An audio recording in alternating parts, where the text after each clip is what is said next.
السلام عليكم. اليوم حبيت نشارك معكم وصفة كاشير منزلي بطريقة جد سهلة وبسيطة. تابعوا معايا باش تشوفوا طريقة التحضير والمقادير. بسم الله، نبداو على بركة الله. في الأشوار نحطوا صدر دجاج حوالي 350 جرام هكاك، ونزيدوا على هذيك التوابل اللي نقولها لكم دوكا. نحتاج الى ثوم بودرة اختياري، ولا ما عندكش ثوم بودرة ارحي 2 ولا 3 فصوص ثوم. شوية ملعقة صغيرة ملح، وملعقة صغيرة كزبر، وملعقة صغيرة فلفل أحمر، وملعقة صغيرة فلفل أسود، ونصف ملعقة صغيرة كمون، ونزيدهم كامل على هذاك الدجاج. نحطهم دوكا في الأشوار.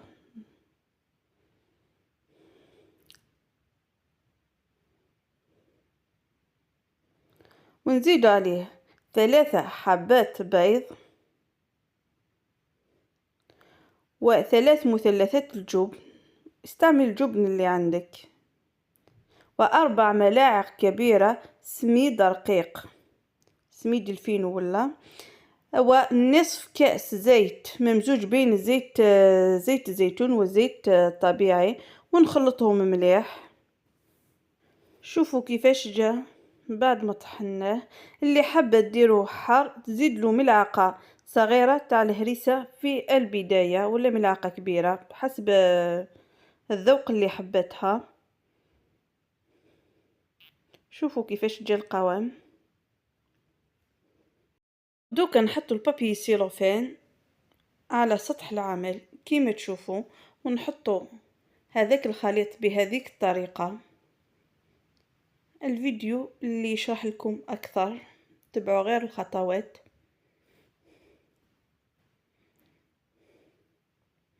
وأنا قطعت له شوية فلفل حار درته بهذه الطريقة، ونزيد له الزيتون أخضر،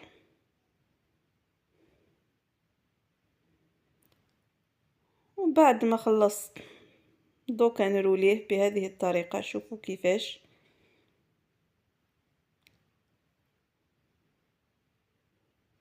نغلقه من الجهتين بهذه الطريقة.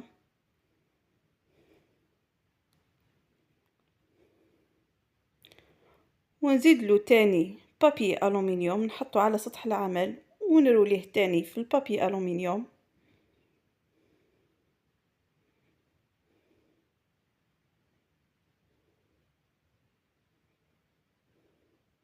ودوكا نثقبوه بالكوردون ولا بإبرة. نحطو قدرة حتى وين يتغلو الماء مليح، نحطو الكسكاس، ونحطو هذاك الباتي ولا الكاشير باش يطيب على البخار لمدة 45 دقيقة. شوفوا بعد ما خليته بات ليلة كاملة وقطعته كيفاش جا ما شاء الله. نتمنى عجبتكم وصفة اليوم. ما تنسوش تدعموني بالاشتراك في القناة، والضغط على شعار القناة الظاهر أمامكم، وتفعيل زر الجرس ليصلكم الجديد. إلى اللقاء، سلام.